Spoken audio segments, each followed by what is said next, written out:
Halo teman-teman semuanya, hari ini aku mau sharing tentang petunjuk teknis persiapan dan hari H-nya untuk tes LPDP. Jadi gimana kita bisa ngerjain tesnya, pakai software apa, gimana caranya installnya, terus pas tesnya itu gimana cara kita login-nya, terus kita ngeliat soalnya, navigasinya segala macam kayak gitu ya. Oke, terus kita lanjut aja ya. Nah, ini spesifikasi teknis yang dibutuhin buat tes LPDP. Sebenarnya semua ini sih kalau aku nggak terlalu ngeliatin ya, maksudnya RAM-nya berapa, ininya berapa, kan kadang perempuan nggak ngerti ya. Tapi yang aku garis bawahi sih paling ini ya, sistem operasinya pakai Windows, terus punya webcam.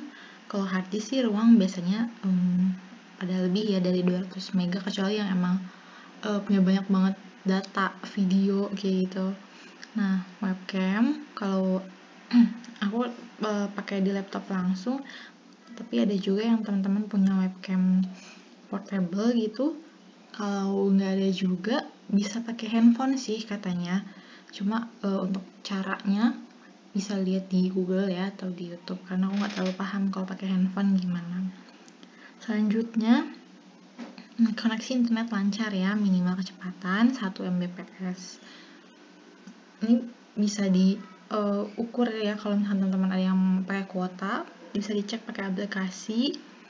Sama minimal 200 MB kuota buat teman-teman yang bakal tethering pakai handphone gitu, dan diusahakan lebih ya, karena buat jaga-jaga aja kalau takutnya ada apa-apa kayak gitu.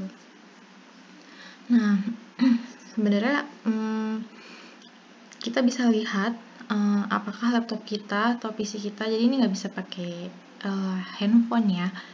Nah, kita bisa lihat caranya di sini. Ini untuk Windows 7 caranya seperti ini ya, dan Windows 10 atau Windows 8 caranya seperti ini.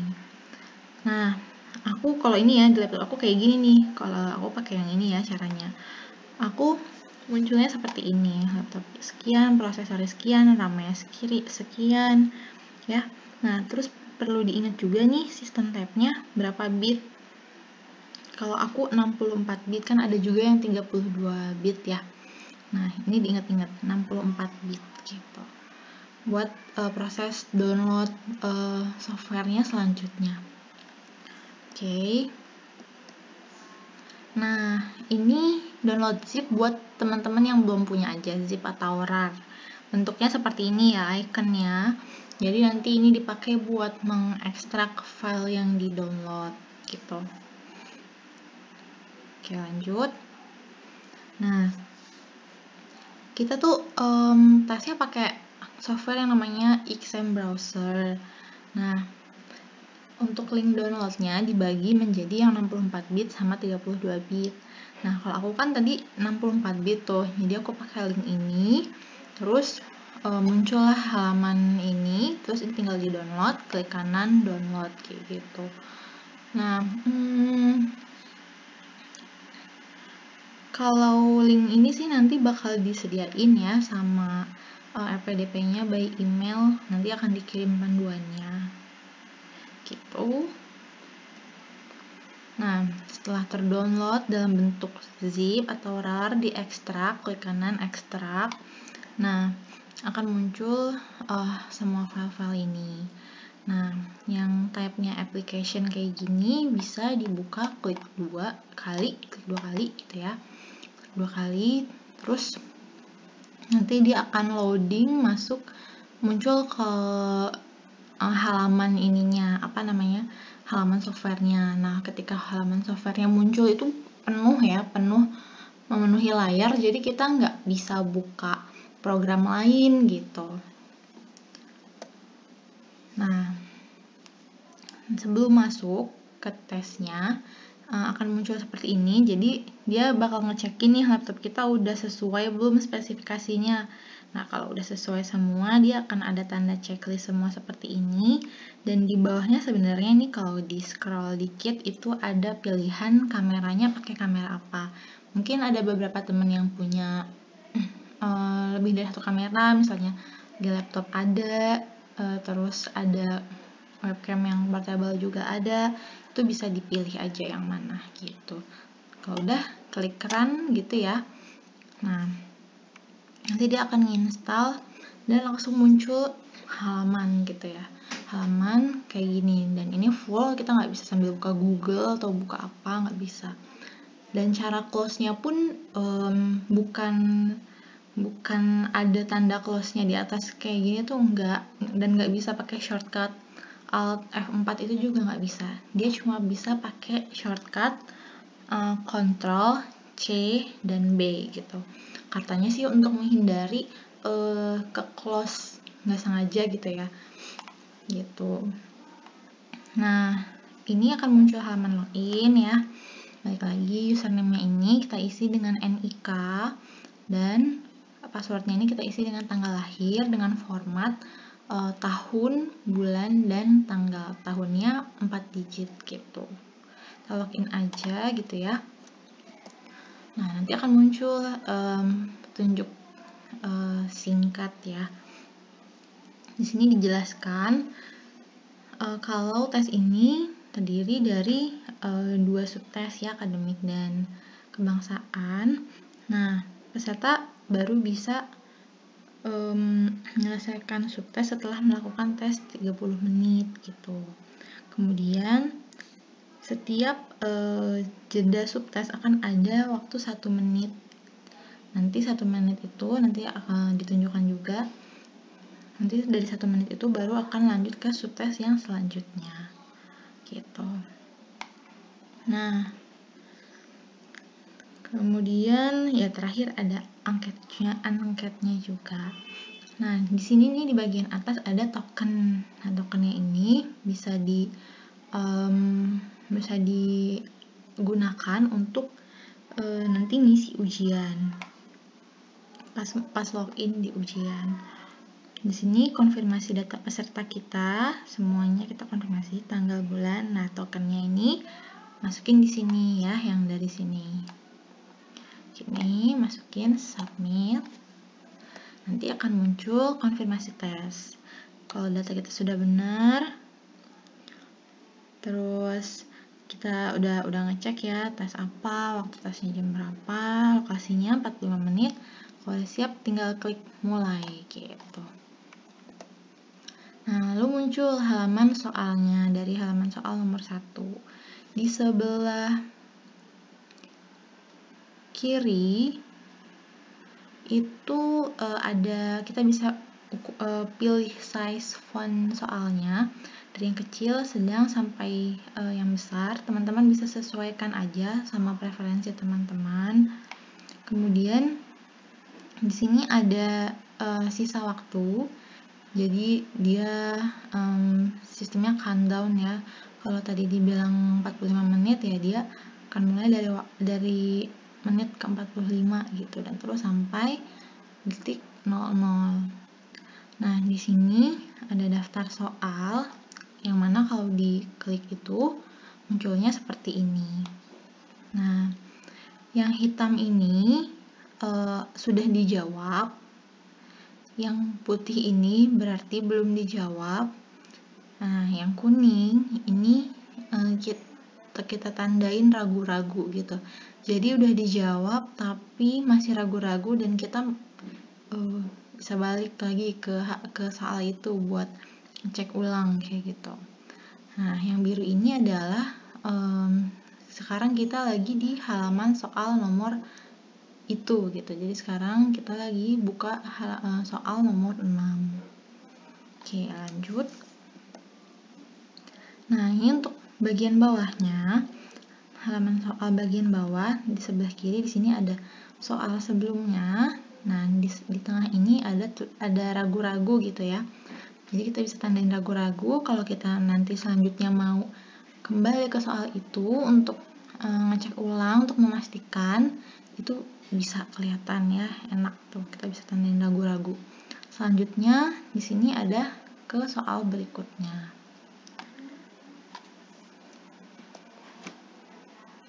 Nah, ini kalau untuk di halaman terakhir, di bawah kanan ini ada tombol selesai. Kalau kita klik, dia akan muncul seperti ini, konfirmasi tes. Apakah yakin udah selesai nih gitu. Ini tadinya belum dicentang ya, jadi harus dicentang dulu, diklik, terus pencet selesai kalau sudah mau benar-benar menyelesaikan tesnya ya. Tapi kalau masih ada waktu dan masih kayaknya yang tadi salah deh, boleh pencet tidak gitu. Nanti akan kembali ke soal, halaman soal ya. Oke, kalau misalkan yakin pencet selesai. Nah, nanti dia akan konfirmasi ulang, terus pencet selesai tes gitu. Nah, nanti dia akan muncul nih halaman konfirmasi tes lagi untuk subtes berikutnya. Nah, di sini kan ditulis nih 30 menit gitu untuk subtes kedua. Nah, di sini dia akan ada countdown-nya, di sini 59 detik gitu ya. Selama 1 menit nanti dia akan hitung mundur. Nanti kalau sudah habis waktunya, dia akan mulai sendiri gitu, atau kita klik mulai gitu. Nanti kita akan masuk ke halaman soal yang seperti yang pertama tadi dengan subtes yang berbeda, subtes kedua gitu. Udah gitu aja. Nanti kalau sudah selesai ngisi subtes keduanya, ya pencet selesai lagi, terus konfirmasi selesai lagi, ya sudah seperti itu lagi. Nanti ke subtes ketiganya akan muncul halaman seperti ini lagi, ada jeda lagi waktu 1 menit untuk ke subtes berikutnya. Kalau aku sih pakai buat stretching ya, bukan stretching yang gimana, paling kayak kepala gitu, tangan, karena lumayan pegel kayak gitu. Tapi setahu saya nggak boleh makan minum atau ke toilet ya, jadi nggak boleh meninggalkan tesnya gitu, atau kameranya kan bakal kepantau kayak gitu. Kalau udah selesai semuanya, udah ngerjain semua subtes, nanti dia akan keluar nih halaman hasil gitu ya, hasil atau skor kita. Nah, di sini ada data kita, tanggal gitu ya. Nah, di bawah ini akan ada skor akademik, tes akademik kita. Nah, kalau hasil kebinekaan tuh nggak ada ya, karena itu nggak dinilai benar salah, dan itu nggak diperhitungkan untuk kelulusan gitu. Katanya sih cuma untuk evaluasi panitia aja gitu. Jadi yang dipakai hanya akademik. Nah, untuk contoh skor saya itu waktu itu yang subtes 1 verbal itu benar 16 dari 23 soal ya. Yang kuantitatif betulnya 19 dari 25 soal. Pemecahan masalah cuma betul 7 dari 12. Lumayan nih salahnya. Di sini salah 5 soal, di sini salah 6 soal, di sini salah 7 soal. Nah, saya merasa waduh gitu, nilainya jelek gitu. Nah, tapi memang sebenarnya kalau menurut saya pribadi, soalnya itu dari mudah ke susah itu sebarannya merata, tapi waktunya menurut saya itu kurang.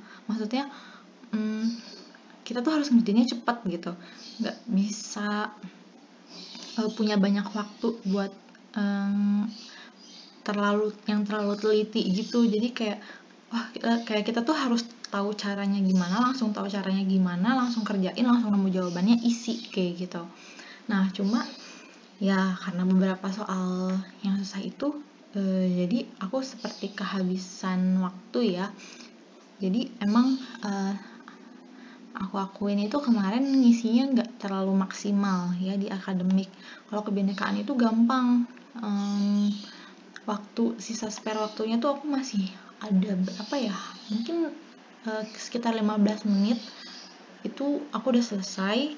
Jadi kayak ya udah aku akhiri aja gitu tesnya, karena udah selesai, mau ngapain juga gitu. Jadi aku udah selesai aja keluar gitu. Nah tapi beda sama akademik kemarin tuh bener-bener yang aduh kayak sibuk banget gitu ngerjain soalnya gitu, karena waktunya yang emang dikasihnya mepet gitu. Nah jadi totalnya aku benernya 42 dari 60 kalau aku hitung tuh 70%. Nah tapi aku masih lolos tes ini. Jadi kalau teman-teman bener 70% dari soal, sepertinya teman-teman juga akan lolos, karena aku juga lolos gitu ya. Nggak tahu sih kalau di tahap 2 akan beda atau enggak ininya, passing grade-nya, tapi ini aku sebagai ini aja ya, acuan aja. Kalau aku 70% tuh di tahap 1 bisa lolos gitu loh. Mungkin teman-teman juga bisa gitu. Jadi teman-teman mungkin bisa bikin strategi dari sini. Yang pertama, yang mana yang dikuatin subtesnya gitu, apakah verbal, kuantitatif, sama pemecahan masalah, dan mungkin bisa dibagi ininya ya, strateginya. Kalau misalkan dari kuantitatif misalnya, yang paling gampang ngerjain deret dulu gitu, coba dicari soalnya. Mulai dari yang mudah aja sih kalau saran aku gitu. Nah kalau pemecahan masalah memang karena soalnya seperti bahasa Indonesia, terus ada paragraf, 2 paragraf lah minimal, jadi kita bacanya harus teliti, apalagi kalau ada tabel sama atau grafik gitu, kita harus benar-benar bacanya teliti kayak gitu. Udah sih paling itu aja dari aku. Nah terakhir, ini di panduannya dari LPDP ada layanan bantuan menggunakan Telegram. Jadi kalau teman-teman ada masalah dalam proses download, install softwarenya, atau pada hari H-nya tiba-tiba nggak bisa atau gimana, itu nanti teman-teman akan dikasih link Telegram CS1, CS2, CS3. Nanti sesuai emailnya sih, nanti dapat CS berapa. Saran aku, pas udah dapat linknya, coba aja tes gitu, di chat gitu Telegramnya, biar nanti kalau ada apa-apa pas hari H juga langsung pegang handphone, langsung chat gitu CS-nya. Tapi emang sayangnya cuma bisa pakai pesan teks aja ya, nggak bisa pakai telepon gitu. Jadi kalau ada apa-apa bisa menghubungi LPDP gitu. Oke, terakhir ada link latihan soal di deskripsi, bisa dilihat dan diklik buat teman-teman latihan soal sampai masih nanti minggu depan ya. Nah, kalau misalkan nanti ada info baru atau ada yang aku ralat, nanti aku bakal revisi juga di bagian deskripsi. Dan jangan lupa subscribe. Semoga sukses teman-teman, semoga semangat terus, semoga lancar untuk tes LPDP-nya. Sampai ketemu lagi di video selanjutnya. Terima kasih.